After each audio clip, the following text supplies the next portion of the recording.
savaşları devletine yatlana geçitmez kapimden kovmak bilemem. Eylesin benim.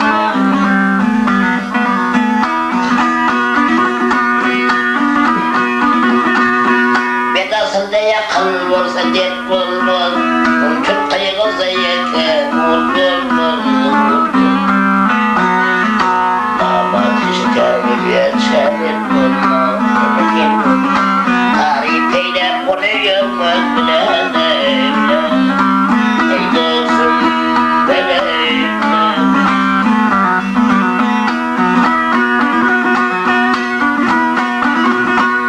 Şehit kadını göreyim bilmem, başına bir iş düşse yanına gelmez.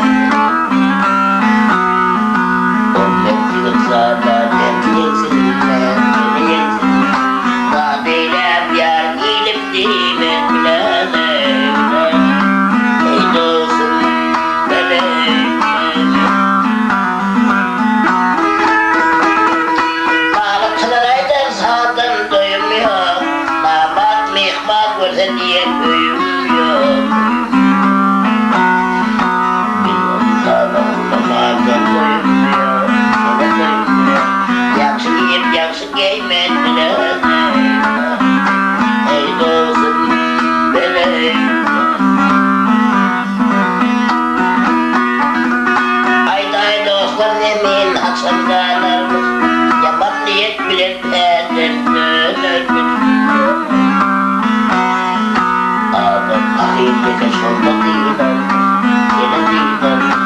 Ol amanet sağlık vermek bilemem. Ey dostum benim. Dünya aklım yetmez böyle yesersen, olsun tutar sende yüksüz hasan vermem. Senin yürütülüp gidersin, senin gidersin. Giyip yere giymek bile